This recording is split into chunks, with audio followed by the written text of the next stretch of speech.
ایک زمانہ تھا جب بادشاہوں کا راج تھا۔ ایک لڑکی جو کہ ایک مشہور درزن تھی، جو بہت خوبصورت کپڑے سیا کرتی تھی، اور اس ٹائم وہ شہزادیوں کو کپڑے سی کے دیا کرتی تھی۔ شہزادیاں اس سے بہت خوش تھیں، اور ملکہ بھی۔ ملکہ اور شہزادیاں اس کو خوبصورت تحائف دیا کرتی تھیں اور مختلف اقسامات کے گفٹ دیا کرتی تھیں، کیونکہ وہ اس سے بہت خوش تھیں۔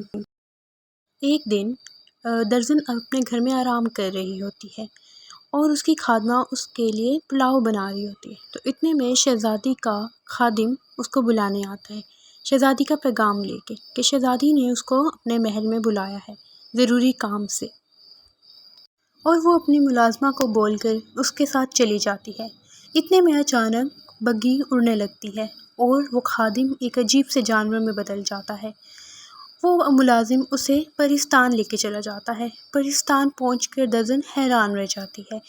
اتنا ہی خوبصورت جہان اس نے پہلے کبھی نہیں دیکھا ہوتا۔ وہاں پہ مختلف قسم کے پھل، کھانے پڑے ہوئے ہوتے ہیں۔ درزن وہ کھا کے حیران رہ جاتی ہے۔ ہر ایک کھانے کا ذائقہ بہت مختلف اور بہت بہترین ہوتا ہے۔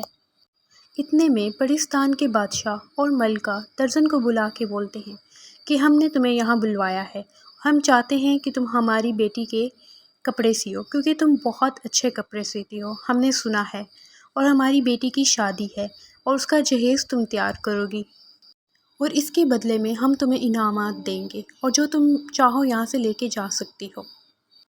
پھر پریوں نے اسے ساز و سامان لا دیا، جس میں سونے کی تاریں، مختلف قسم کے دھاگے اور بہت خوبصورت کپڑے شامل تھے۔ وہ کپڑے اتنے خوبصورت تھے کہ درزن دیکھ کے حیران رہ گئی، بلکہ کوئی بھی دیکھتا تو حیران رہ جاتا۔ درزن نے اپنا کام سٹارٹ کر دیا، اور وہ دن رات جو ہے کپڑے سینے میں لگ گئی۔ بہت ساری پریاں اس کی مدد کے لیے دستیاب تھیں، ان کے ساتھ مل کے وہ بس شہزادی کے کپڑے سینے میں مصروف ہو گئی۔ دن رات بس وہ اسی میں ہی لگی رہتی۔ درزن پریوں کے ساتھ مل کر بہت خوبصورت کپڑے تیار کرنے میں مصروف رہی۔ اس کو اپنا وقت گزرنے کا احساس ہی نہیں ہوتا تھا۔ وہ وہاں پہ بہت خوش تھی، اسے بہت مزہ آ رہا تھا وہاں کپڑے سینے میں۔ اس نے بہت خوبصورت کپڑے تیار کیے، اسے وقت کا احساس ہی نہیں ہوتا تھا۔ درزن کو لگا اس کو یہاں پہ بہت عرصہ گزر گیا ہے، اور دنیا میں لوگ اس کے غائب ہونے سے پریشان ہوں گے، لیکن وہ اپنے کام میں لگی رہی تاکہ وہ جلدی سے اپنی دنیا میں واپس چلی جائے۔ اس نے اس طرح کرتے کرتے بہت خوبصورت کپڑے تیار کر دیے، اور بہت زیادہ کپڑے تیار کر دیے، جتنا ہو سکا اس نے پیارے پیارے کپڑے سیے۔ بادشاہ اس سے بہت خوش ہوا اور اسے بولا، ہم تم سے بہت خوش ہیں، تم نے ہماری بیٹی کے کپڑے بہت اچھے سیے ہیں، ہم چاہتے ہیں کہ تم ہماری بیٹی کی شادی دیکھ کے جاؤ۔ درزن مان جاتی ہے اور اس کی بیٹی کی شادی کے لیے رک جاتی ہے۔ ایسی شادی اس نے کبھی نہیں دیکھی ہوتی۔ شہزادی کی شادی بہت خوبصورت ہوتی ہے، ایسی شادی اس نے دنیا میں کبھی دیکھی ہی نہیں تھی۔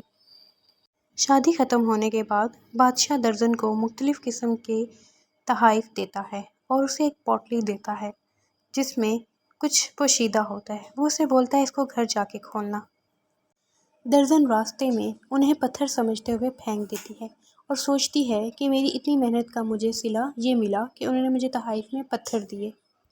جب وہ گھر پہنچتی ہے تو وہ دیکھتی ہے کہ اس پوٹلی میں ایک پتھر رہ جاتا ہے، اور وہ دیکھتی ہے تو وہ ہیرا ہوتا ہے، اور وہ بعد میں بہت پچھتاتی ہے کہ اس نے سارے ہیرے پھینک دیے تھے۔